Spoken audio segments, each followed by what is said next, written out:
We are still in college basketball season for those at home keeping track. Although a lot of the college basketball world, including those of us, the program that we are closest to, has pretty much been in a pause because of COVID. Illinois went on a pause. So they played, we talked about this last week, obviously. They played against Missouri in the bragging rights game right before Christmas. And they went on Christmas break. Everybody went home or went to their families, whatever they did, for like 3 days. And they come back the day after Christmas or whenever it was, and they had like 10 positive COVID cases within the program. None of them were coaches, I believe. I believe this was all players. Underwood talked to media today and said it was all players. Some mild symptoms, some were pretty severe, he said. So they had to shut down the program. They had to go on pause. They canceled the game against Florida A&M that was supposed to be last Wednesday. The Minnesota game was supposed to be this past weekend. It then got pushed up to Tuesday night, which will be tonight for those that are listening to the show on Tuesday when it will get dropped. So that game is now being played Tuesday night. We're assuming it's going to be played Tuesday night. Sounds like because of the CDC restrictions that went from 10 days to 5 days, that it helped the program, because if they were still on a 10-day quarantine, I don't think they'd be playing this game on Tuesday night. But it sounds like the players that did test positive, I don't know what the roster is going to look like. Was that ever established when he talked to the media? Did he? Yeah, he said everyone is available except for Hutcherson and Curbelo. Okay, so the COVID thing shouldn't have an impact then on this team at this point. Just the two players that we haven't seen for a while are the only ones that are going to be out. So Illinois goes to Minnesota Tuesday night, the game that was supposed to play this past weekend, 7:00 Eastern time on FS1. This Illinois team was riding high for a while. This was supposed to be a pretty nice run to go on. I think I had predicted at one point they were going to go 7-0 in this stretch, which they certainly, they can't do now. Well, they could, I guess, but the one game's not happening. Obviously, Florida A&M is not happening. So they will now continue that. Illinois has not played a game since that was December 23rd, I believe. 22nd, I think. 22nd against Missouri. When was the last time Minnesota played a game? Do you have that in the notes? The same day? Yes. So neither of these teams have played since December 22nd. So it's been quite a bit of time here for both of these games. Minnesota is a little bit better than I think people thought they would be going into the season. This is a new team all across the board. This is a new coach and a new, I assume mostly a new staff and an entirely new roster from what they've had in the past. But they're looking pretty good already. They're 10-1 on the season. They don't have a lot of marquee wins. They do have a win over a not very good Michigan team. That's really their best win on the season. But it's still something to talk about. They're 68 in KenPom in terms of those ratings. I believe Illinois is like 11th, I think, just for reference. Last I saw was 14th. Okay, something like that. They're top 15. So, yeah, that is the game coming up here on Tuesday night. Thoughts going into this? Where do you stand? Are you worried? I mean, we talked about it. This could be a difficult game going to Minnesota. I think I was a little bit more confident on it when we talked, 2 weeks ago than you were. Are you still feeling that way? No, I mean, this is something that you're going to have to keep an eye out on with any program, because you never know how the team's going to respond coming out of a pause. Louisville down here, they had a pause. They had to postpone or to cancel their game against Kentucky because of a pause. They've come back and they've won 2 ACC games. They beat Wake Forest and they beat Georgia Tech on Sunday night. So they've responded well, but you just never know. So I know fans might think, all right, we're going into Minnesota, who's not very good. Their entire rosters, transfers, completely new players. They got a new coach. Like, you might think this should be a cakewalk, but Minnesota's playing well and Illinois is coming off a pause. I know Minnesota hasn't played a game in the same amount of days, but they've at least been able to practice. Illinois, I don't know how much they've been practicing. I think Brett Barons might have tweeted a story out that they got back on the court Sunday, or maybe it was Saturday. But I mean, when you're in quarantine, you're sitting at your apartment by yourself, not working out.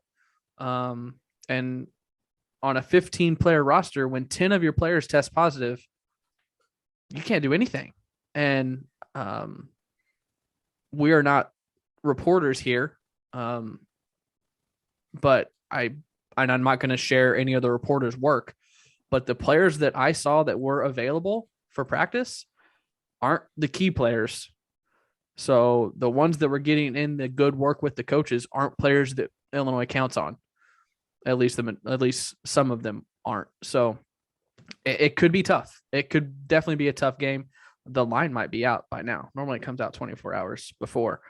I think it's a single-digit game either way. I think it's a 5-6 point game. Illinois could win, but Illinois could definitely lose this game. So I think we need to have our attention spans up. And yeah, the line is Illinois minus 5.5.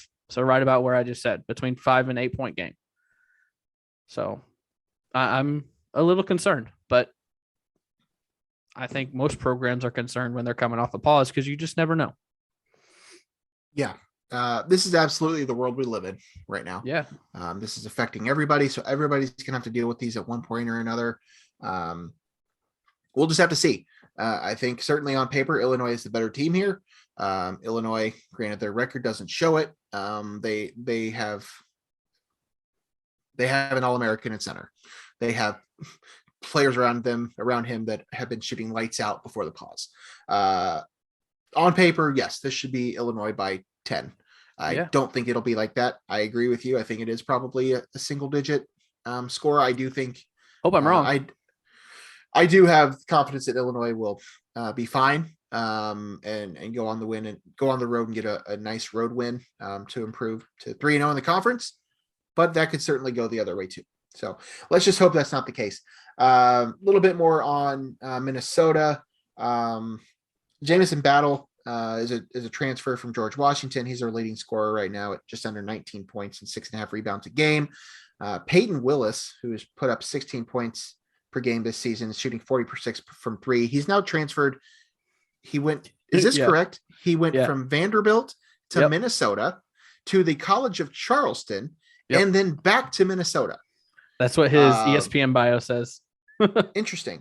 Okay. Well, that's fun. Either way, that is the game. Tuesday night, Illinois at Minnesota, 7:00 Eastern time, 6:00 Central time on FS1. Our plan, I should preface this by saying this is our plan because, plans don't always happen. Our plan is to do a post-game reaction after this game. We're going to try to start doing those a little more frequently. So if you are listening to this on Tuesday, you can maybe expect there to be another episode dropping after the game Tuesday or maybe Wednesday morning. Do we want to preview the Maryland game anyway? Or do you want to just say that? Because Illinois, because of this schedule change, is playing Tuesday night in Minnesota, in Minneapolis, and then Thursday night in Champaign against Maryland for Iota Sumu night at State Farm Center. Oh, yeah. Yeah. Should we preview that game too? Or might as well. Wait and save that for the post game. All right. So yes, as I said, Thursday night. Just quickly here. Thursday night, Maryland comes to town for Iota Sumu night. They're going to recognize the former Illini All-American, who he was back for the banner raising that they did before the exhibition game or whatever the game that was early in the season. This will be the night that they probably, I assume, reveal his banner. Is that what they're doing? I'm sure. I think they're raising his jersey up. Okay. Or his whatever. Yeah, not jersey, banner, whatever it is. So that is Thursday night in Champaign, 7:00 again. This one on ESPN2. Maryland is 56 in Ken Palm, so a little higher than Minnesota is right now. They're 8-4 on the season. They have only played one game in the Big Ten. They lost to Northwestern, so they are 0-1. As of recording, they're playing a game tonight. Is that correct? Yep. They're playing Iowa tonight. So by the time the show drops, they will have played a second game in the Big Ten. They do have an interim coach. That I forgot that whole thing happened just a few weeks ago. But Danny Manning is running that program right now. So that was some strange turnover during the season. But yes, that is the game for Thursday night. So Illinois with not necessarily back-to-back games, but a very quick turnaround from Tuesday to Thursday on a team that is, as you mentioned, coming off of a pause. That's probably the thing that I would be most concerned about. Yeah. If they're able to get past Minnesota, I understand winning a home game is usually easier, but 2 games in 3 days when most of your team had some sort of effect from COVID-19. I believe Underwood said that some players were very mild symptoms while others got hit a little harder with it. That could be the biggest issue, is playing 2 games in 3 days. That'll be interesting to see how they manage that from a coaching perspective. Yeah, it's worrisome. It's definitely worrisome. You just don't know how much conditioning they were able to do or how their bodies are going to hold up. So that's a good point, that maybe we should be more worried about Maryland on Thursday than Minnesota on Tuesday. But right, I think if you go 1-1 in these, you're probably feeling pretty good. Yeah, I would agree. I think both are certainly winnable. I think Illinois is the better team in both of these games, but as you said, yes, I think 1-1 would be a respectable outcome, especially coming off of the pause that they are. So that is the matchups coming up this week for Illinois basketball. As I mentioned, we're going to hope to do reaction pods after these games, potentially both of them. We'll just kind of see how they go. You can look forward to that.